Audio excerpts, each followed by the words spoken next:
Welcome back to the Pitch Pod, another episode. I'm your host, Jeff Stebbins. Thank you so much for joining us today. With me, as always, joining us is Joe Jenner, one of the most cultured people I know. I'm so happy and privileged to have him on the pod with us. Joe, how are you doing tonight? Culture, is it something about this jacket? It's gotten cold, but it's not freezing. But I just trying to keep warm and add to the ambience of the Pitch Pod. So I'm always glad to be here. Well, we're happy to have you. So thanks for coming and sharing some of that worldwide wisdom with us. We appreciate that. For sure, anytime. Glad to be here. So it's been pretty exciting. We've had some pretty exciting games recently, even today that we were just reviewing. So, Joe, can you kind of fill us in on kind of the happenings of the World Cup and kind of some key moments that we should probably discuss before getting into our U.S. recap? Well, I think you have to mention England with the sounding defeat over Senegal. Maybe notably in that contest, Kane with his first goal to open up his World Cup 2022 account. So I think if you're an English supporter, you definitely got to be excited about the fact that they had a dominant performance, won, and they'll go on to face a French team that also pretty well advanced in the sense that they dominated a Polish side and won 3-1. Olivier Giroud with a goal to make him the all-time French goal scorer for them. So congratulations to him, and the team advanced for a very exciting matchup in a quarterfinal with the France versus the England side. So I think that's probably the biggest news of the World Cup as of today. Yeah, I agree. France and England both kind of showed how dominant they can be, kind of separated themselves with those performances that we saw. And Mbappe having a big day as well, coming in with two very well-earned goals that just show the kind of talent he has as a player and what kind of contributions he can bring to a club. So really impressive play all around. And these next couple of days, we got some really exciting games that are coming as well. Portugal's going to be playing, Brazil's going to be playing. And as I said, we already have our brackets, our predictions, but I'm kind of curious how it's going to play out in real time over these next couple of days. I would agree. I mean, based on what we've seen throughout the tournament so far, you have to anticipate there's going to be a surprise. So far, the first place team, or if you could say the favorite, has won to go through to set up quarterfinal matches, but that doesn't mean that that's going to be consistently be what we're going to see. So where that is, when it is to be determined. But definitely continue to be excited about where this tournament's going and some of these results in these upcoming matches. Yeah, absolutely. Hopefully everyone's been having fun at home, following along. Hopefully you had a chance to fill out your own bracket and you're enjoying these games like Joe and myself. But now we're going to talk about a topic maybe not as fun, something that really kind of hurts, soccer fans like Joe and myself to the core. Team USA, as everyone is aware by now, is out of the tournament. Joe, can you kind of break that down for us, please? I think the part that hurts the most is the means and way which came about, and getting beat 3-1, and witnessing and watching a outmatched team that I think all three goals really came from breakdowns and transition to defend. So, I mean, you could always say that they were preventable or they should have happened. We could have done more. But I think the very nature of the fact that the performance level just dropped off significantly from what we saw in the lead in the group stage, to have them lose to the Netherlands in that way with a poor performance, it does make it, I think, additionally disheartening and hurtful and disappointing for a USA soccer supporter such as ourselves. Yeah, I agree. It was tough, not necessarily because we lost, but the way that we lost. I mean, this is a team talented enough to draw with England, right? Mm-hmm. And that should say something. So to see us just get demolished throughout that game and beat time and time again, as you said, through defensive breakdowns, but also on the other end, not having too much success. To see that be our ending to the World Cup and go home on that note is a bit sour for sure, and a tough pill for a lot of us to swallow. What are some things you think we could have or should have done to improve our chances going against that strong team from the Netherlands? I mean, I think before even getting to that, I think there's something to say about the fact that they could have scored more. And that was the one bit that I think is even more difficult to look at. I think if it hadn't been for a couple saves by Matt Turner, including a double save that he made late in the game to keep it where it was, I think we could have been looking at a goal or differential that could have been even more so. In terms of what USA could have done to prevent that, it's more so along the lines, I mean, you know what the Netherlands were going to bring into this. We talked about it in the previous episode. We knew it was going to be very methodical in a sense of they went in there with the game plan. They knew what they were going to do.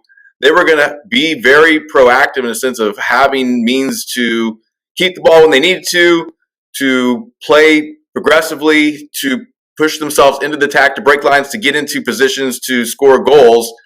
Whether it was, and in this case, it wasn't even so much the run of play, but this was where USA broke down. I mean, again, to say what could have been done or what should have been done is could have had an awareness in all those moments of transitions where once the Netherlands got the ball, can we drop back again to a defensive shape to prevent them from having such ease to go about scoring? So if you want to talk about what could have, should have been done, it would have been a preparation for those moments. What were we going to do when we had the ball, lost it in a position to set ourselves to defend, to not be torn apart and have those many chances and those goals scored against us? Yeah, I think a lot of it comes down to getting back to the basics, which you wouldn't necessarily think you would have to for a team that's qualified for the World Cup and gotten this far, the round of 16. But you've seen some of these players do some things that you expect them to already know how to do. Be it getting back on defense if you're a winger and communicating with the fullbacks that are back there that are rotating in. It could be, not to pick on any player specifically, but first touch was crucial. We lost a goal due to Weah having an awful first touch, that wide open net, and we just lost that opportunity because it was just an awful first touch, and that could have been a huge momentum builder. Or even McKinney kicking it over the crossbar. I don't know how many times this tournament, where, if you get that on frame, at least we have a chance for deflection, or who knows what happens, right? So, an easy goal, I think, just being there in the mix and picking up some trash. And really, that's kind of how our goal did happen. It was just a cross in the box. It wasn't a pretty goal, but it got messy and deflections, and you could say that it was intentionally touched or whatever, but that's how we got our goal in a messy way. And so when you just power that ball way over the crossbar, hoping for some miracle kick that maybe we're not capable of, it takes away any opportunity to score or get a corner off that play when we're on their end of the field. So I think a lot of it's getting back to the basics, and then more specifically, you and I already talked about this, but Pulisic was struggling throughout the tournament with corners, and that would, as a coach or other teammate, maybe someone else steps up and takes those kicks, and he's in the box. But those are just some basic things that it's frustrating when you see our team competing at this high level doing those simple things that we should already have mastered, right? I agree.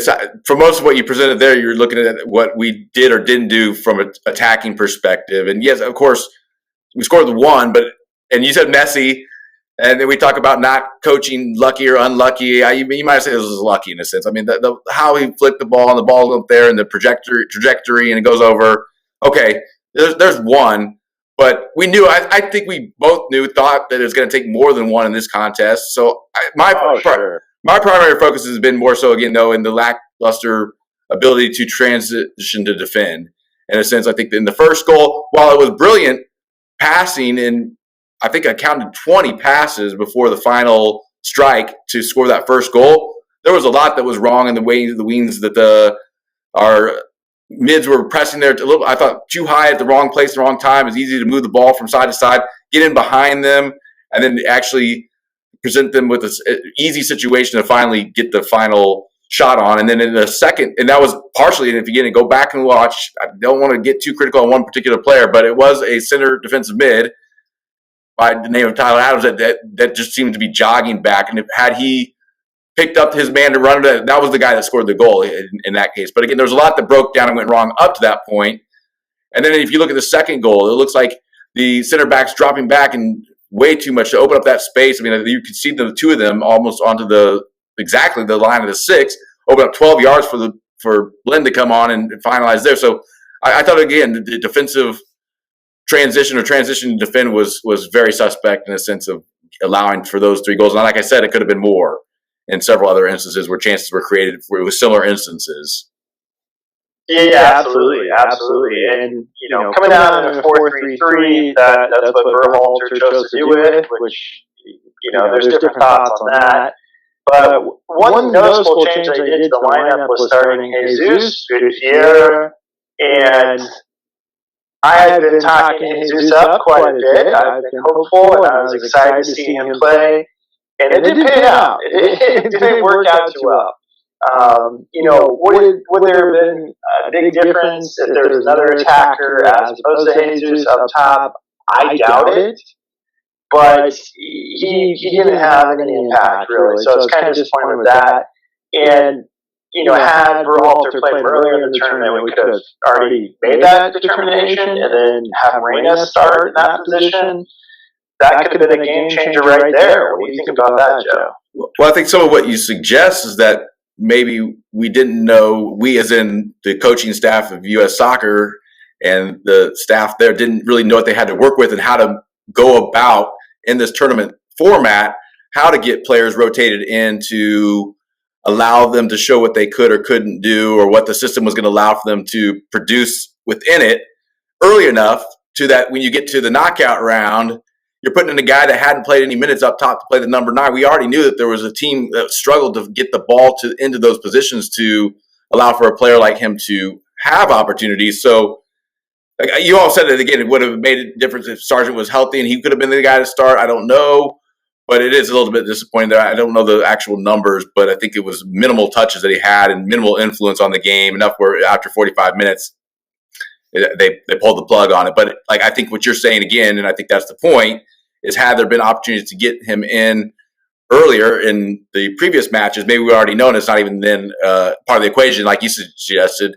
Arena gets to start, plays over there on the right. I think you saw the most brilliant work, his technical ability to be able to play on the wing and make the play develop from those areas. That's where you would have had him play in the starting role, and maybe the game changes in that sense. Yeah, you saw an immediate change in energy when Reyna entered the game, and someone who could make stuff happen and willing to make stuff happen. And he's like, man, where was this guy the whole tournament? Is kind of what most of us were thinking. And we're not the first to bring up this topic about Berhalter, our manager, but there's been a lot of criticism, and I guess I'm going to ask you the big question here, and most people have been fairly reserved with what their recommendations would be that I've seen so far, but some people feel pretty strongly one way or the other. So if you're the one calling the shots, Joe, right? Team USA, and you're down to the decision on whether or not to keep Berhalter as the manager, the head coach, to keep him for another 4 years or try something else? Big time question, Jeff.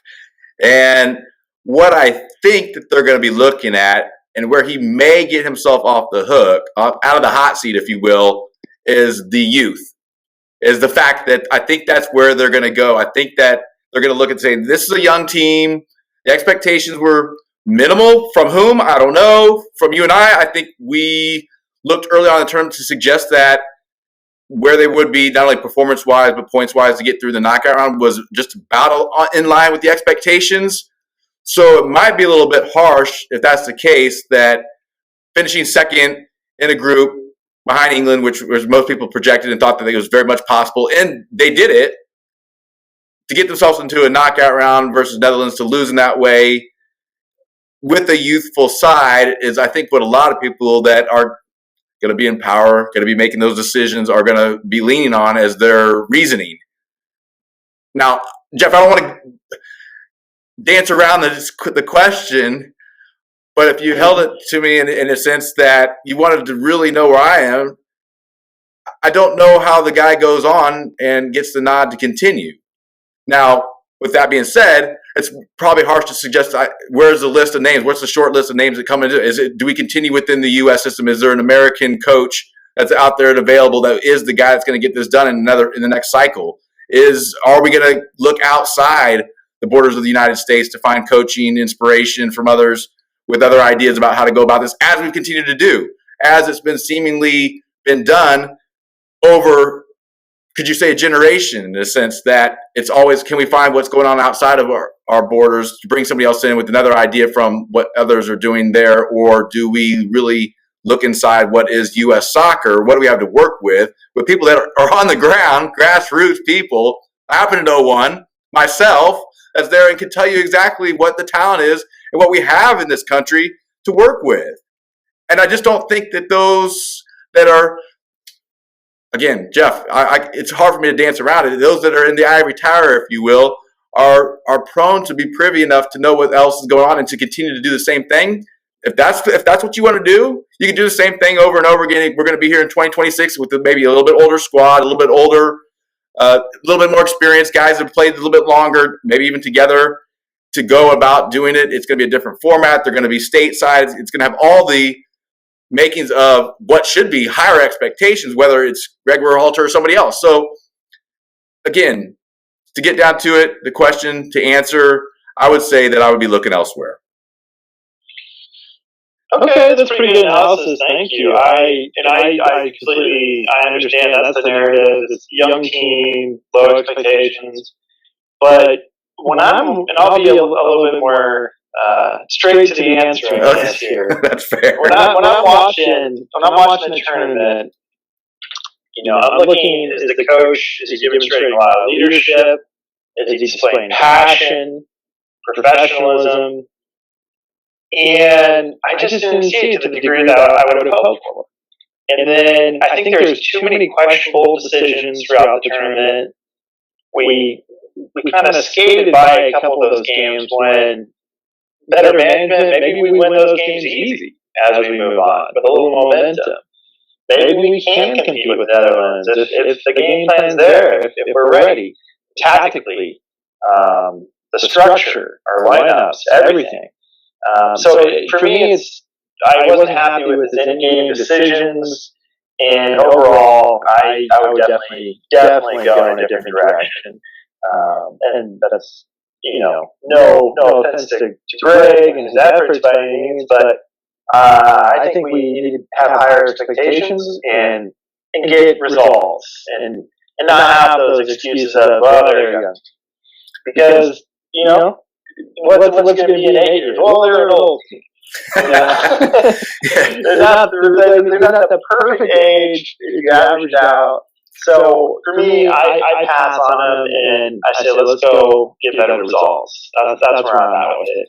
And number two, if I heard you correctly, you are available. If Team USA comes knocking, Joe Janet is available. Is that what I heard? Jeff, I mean, you know what my aspirations are as both personally and professionally in this game, and love to be a part of the U.S. soccer organization, love to be able to put myself in there, whether it's at the top management position.